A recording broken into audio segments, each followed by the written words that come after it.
संचालित करे अध्यक्षा आदरणीय पूनम सिन्हा में मंच पे उपस्थित सभी सशक्त महिलागण, हमारे सामने उपस्थित सभी अतिथियों, शिक्षकों, आप सभी को अंतर्राष्ट्रीय महिला दिवस का हार्दिक अभिनंदन और स्वागत। सबसे पहले मैं महाविद्यालय प्रशासन को आज के समस्त क्रियाकलाप को महिलाओं के जिम्मे सौंपने के लिए हृदय की अनंत गहराई से हार्दिक अभिनंदन और स्वागत करता हूँ। बहुत सारी बातें तो हो चुकी है, लेकिन मैं चाहता हूं कि जो महिलाओं की शोषण का केंद्र कुछ मूलभूत मुद्दे हैं उस पर चर्चा। तो मेरा मानना है कि परिवार ही वह प्रथम सामाजिक संस्था है जहां महिलाओं के साथ जाने अनजाने में पहली बार अन्याय और उत्पीड़न होता है। क्योंकि जब हम देखते हैं कि समाज में जब कोई पुरुष छोटा बच्चा होता है और कोई बच्ची साथ पैदा लेती है, वहीं से हम परिवार से भेदभाव करना शुरू कर देते हैं। तो बच्चा को खेलने के लिए, उस लड़का को खेलने के लिए हम बैट बॉल, हॉकी स्टिक जैसे खिलौना देते हैं, जबकि बच्ची को खेलने के लिए हम बर्तन देते हैं, गुड़िया देते हैं। फिर जब थोड़ा आगे बढ़ते हैं, वह बच्चा थोड़ा बड़ा होता है तो लड़का को हम इंग्लिश मीडियम फाइन स्कूल में बस के माध्यम से भेजते हैं, जबकि लड़कियों को सरकारी स्कूल में भेजते हैं, बस खिचड़ी खाने के लिए भेजते हैं। जब वह पढ़ लिख के थोड़ी बड़ी होती है, जब नौकरियां की सवाल आती है, एक तो हम लड़की को नौकरी करने की इजाजत नहीं देते, अगर इजाजत भी देते हैं तो उसको बस नर्स तक सीमित कर देते हैं, स्कूल टीचर तक सीमित कर देते हैं। जबकि लड़कों को हम फौज में भेजते हैं, पुलिस में भेजते हैं, शासन प्रशासन में भाग लेने के लिए भेजते हैं।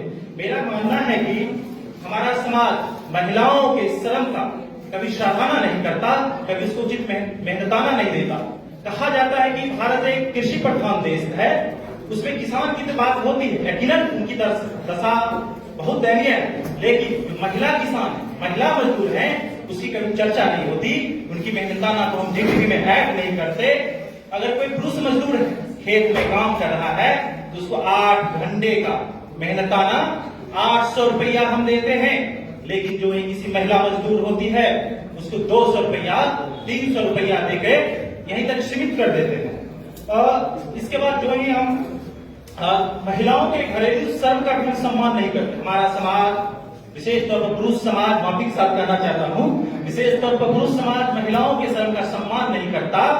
क्योंकि जब हम किसी रेस्टोरेंट में खाना खाते हैं, ढाबा में खाना खाते हैं, होटल में खाना खाते हैं, अगर आप वहां देखिएगा तो वहां के 99% कर्मचारी जो सेफ होते हैं वह पुरुष होते हैं, वह खाना बनाते हैं, हम उसका मेहनताना पेमेंट करते हैं। लेकिन जो हम घर वापस आते हैं तो हमारी मानसिकता ये हो जाती है, महिलाएं तो घर में खाना बनाने के लिए पैदा हुई है, चौका बर्तन करने के लिए पैदा हुई है, वो हमारी सेवा करने के लिए पैदा हुई है। कितने विडंबना की बात है कि हम समाज में या मार्केट में, कॉलेज में भी हम देखते हैं कि कोई 16 साल की बच्ची, 18 साल की बच्ची अपने 10 साल भाई के साथ सुरक्षा गार्ड के तौर पर आता है। वह 10 साल का लड़का, वो अपना खुद सुरक्षा नहीं कर सकता, लेकिन समाज की मान्यताओं के अनुसार हम उस लड़का को, उस लड़की के 18 साल 20 साल की लड़की के लिए सुरक्षा का जिम्मा सौंप देते हैं। और इसके बाद जो हम समाज में प्रवेश करते हैं तो हम देखते हैं कि लड़की की शादी में लाख रुपये खर्च करते हैं। किस लिए? कि हमारी शान शौकत आगे बढ़े, हमारा सामाजिक प्रतिष्ठा आगे बढ़े। हम उस लड़की के शादी के नाम पे, उस लड़की के नाम से लाख रुपया खर्च कर देते हैं, लेकिन जब वो लड़की शादी करके ससुराल जाती है, उतना रुपया खर्च हुआ, लेकिन उसके जिम्मे कुछ रुपया नहीं आता। अगर दुर्भाग्य से जब उस लड़की का तलाक हो जाता है तो लड़की सड़क पे आ जाती है। इस चीजों से हमें निपटना होगा, इस चीजों से हमें हटना होगा। हम समाज में बहुत सारे लोगों को देखते हैं जो तकिया दूसरी सोच रखते हैं, वो कहते हैं आजकल बेटियों पे स्कूटी चला रही है, महिला सशक्तिकरण हो गई। नहीं साहब, महिला स्कूटी चलाना महिला सशक्तिकरण नहीं हो सकता।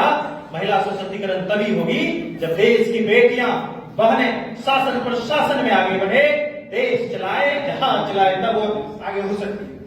अभी प्रतिनिधित्व की बात आती है, हम 2024 की लोकसभा का डेटा देखते थे, उसमें हम देखते हैं कि तकरीबन महिलाओं की आबादी 50% है।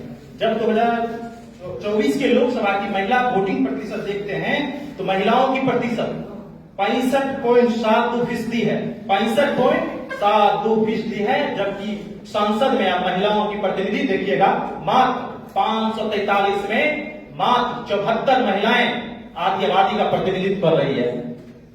इसी तरह जब हम 2020 के विधानसभा चुनाव हम देखते हैं, उसमें महिलाएं पुरुष से 5% ज्यादा वोटिंग करती है, लेकिन उसकी जब प्रतिनिधि देखोगे तो 243 विधानसभा में मात्र 26 महिलाएं हमारा प्रतिनिधित्व कर रही है। और घर के बारे में बहुत सारी बात किया गया, तो किसी विद्वान ने कहा घर महिलाओं के लिए बस एक आरामदायक जेल के समान है। क्यों? क्योंकि महिलाओं के हम चार दीवारी में बंद कर देते हैं, महिलाओं को कुछ स्वतंत्रता नहीं देते हैं, उसे चूल्हे चौके तक हम सीमित कर देते हैं। अब महिलाओं की समक्ष एक बहुत ही बड़ी चुनौती है महिलाओं का नाम ना होना। हम अभी भी देखते हैं जो महिलाएं आगे बढ़ जाती है, सामाजिक प्रतिष्ठा हासिल कर लेती है, अभी भी उसको हम उसके पति के नाम से बुलाते हैं, उसका जो वास्तविक नाम है उस नाम से नहीं बुलाते हैं। जैसा मैंने जिक्र भी किया था सिमोन दी बुवाई। सिमोन दी बुवाई फ्रांसीसी फिलोसोफर और लेखिका है। उन्होंने एक किताब लिखा था द सेकंड सेक्स। उसमें वे कहते हैं कि समाज में महिलाएं पैदा नहीं होती बल्कि बनाई जाती है। आखिर इसको हम कैसे बनाते हैं? जब कोई लड़का लड़की साथ पैदा होती है तो हम लड़की को परिवार से यह सिखाते हैं तुम बच्चा हो, गिर गए हो तो रोती है तो उसको कुछ नहीं करते, उसको सॉफ्ट होना सिखाते हैं, शर्माना सिखाते हैं, लजाना सिखाते हैं, रोना सिखाते हैं। लेकिन इसके विपरीत जब कोई लड़का पैदा होता है, अगर वह गिर गया उसको सिखाते बेटा तुम बहादुर हो, लड़का होकर रोते हो। ऐसे महिलाओं को करते हैं। ये तो महिलाओं की दशा की बात हो गई समाज में। और जब हम महिलाओं की दिशा कैसी होनी चाहिए, अभी 21वीं सदी में समाज में राष्ट्र निर्माण में महिलाओं की भूमिका क्या होनी चाहिए, इसके लिए सर्वप्रथम हमें महिलाओं को गुणवत्तापूर्ण शिक्षा देना होगा। सिर्फ कागजों में, डिसीजन में, पॉलिसी में दे देने से नहीं होगा, उसको जमीनी स्तर पे लागू करना होता है। हम बहुत जगह देखते हैं कि लड़कियां का जीया ग्रॉस एनरोलमेंट रेशियो तो बहुत हाई है, लेकिन जब उसकी शिक्षा की गुणवत्ता को चेक किया जाता है तो बहुत ही निम्न होती है। स्पेशली पुरुषों की तुलना में उसकी स्थिति बहुत ही दयनीय होती है। मैं कहता हूं महिलाओं के अधिकारों से संबंधित जितनी भी कानून है उसको आप नया बनाते चलिए, लेकिन जो पीछे बन चुका है उसको सशक्त तरीके से, मजबूती तरीके से आपको समाज में उसको लागू करना होगा। अगर महिलाओं के वाकई में स्वतंत्रता देना है, उसकी स्थिति अच्छी करनी है, तो मैं कहता हूं उसको आप उद्योग से जोड़ो, उसको रोजगार दो, उसको आर्थिक तौर पे जब तक आप सबल नहीं करोगे, आप कितना भी सामाजिक मान्यताएं तोड़ लो, किसी भी पोस्ट पे दिया, जब तक उसकी आर्थिक सबलता मजबूत नहीं होगी, महिलाएं कभी भी आजाद नहीं हो सकती है। और इसके साथ ही महिलाओं के हर क्षेत्र में उसकी जनसंख्या के अनुपात में जब उसका प्रतिनिधित्व मिलेगा, शासन प्रशासन में जाएगी, राजनीति के क्षेत्र में जाएगी, निर्णय निर्माण प्रक्रिया में जाएगी, तो महिलाएं की स्थिति यकीनन ठीक होगी। अब मैं अपनी बातों को समाप्त करने के साथ रामशंकर विद्रोही का एक कविता है, उसके साथ मैं खत्म करना चाहूंगा। कुछ औरतों ने अपनी इच्छा से कुएं में कूद कर जान दी थी, ऐसा पुलिस के रिकॉर्डों में दर्ज है। और कुछ औरतों ने अपनी इच्छा से चिता में जलकर मरी थी, ऐसा इतिहास की किताबों में लिखा है।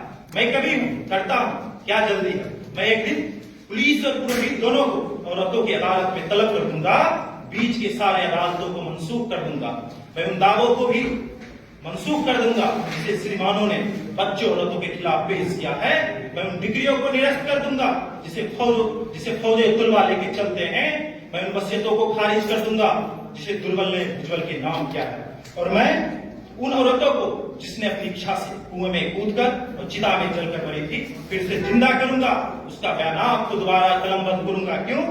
क्योंकि कहीं कोई छूट तो नहीं गया, कहीं कोई भूल तो नहीं हुई, कहीं कोई चूक तो नहीं हुई, क्योंकि मैं उस औरत के बारे में जानता हूं जिसने अपने एक बित्ते के आंगन में अपने 7 बित्ते के देह को तमाम जिंदगी समोई रही और कभी भूल के बाहर की तरफ झांका भी नहीं। और वह जब बाहर निकली वो औरत नहीं, उसकी लाश निकली, जो औरत नहीं तो उसकी लाश निकली, जो खुले में पसर गई वेदनी की तरह। एक औरत की लाश दोस्तों धरती माता की तरह होती है जो खुले में पसर जाती है, थानों से लेकर अदालतों तक। मैं देख रहा हूं जुल्म के सारे सबूतों को मिटाया जा रहा है। मस्तक उठाए पुरोहित और तंगों से लैस सीने बुलाए सैनिक महाराज की जय बोल रहे हैं, वह महाराज जो मर चुके हैं। जब महाराज नहीं रहेंगे तो महारानियां क्या करेगी, इसकी भी तैयारियां कर रही है। मुझे चिंता महारानियों से ज्यादा नौकरानियों की होती है, उसके पति जिंदा है और बेचारे रो रहे हैं। मर्दों को रोती हुई औरतों को मारना भी खराब नहीं लगता। औरत रोती जाती है, मर्द मारते जाते हैं। औरत जोर से रोती है, मर्द जोर से मारते हैं। औरत जोर से रोती है, मर्द इतना जोर से मारते हैं कि औरत मर जाती है। इतिहास की वह पहली औरत कौन थी जिसे सबसे पहले जलाया गया था? मैं नहीं जानता, लेकिन जो भी रही होगी मेरी माँ रही होगी।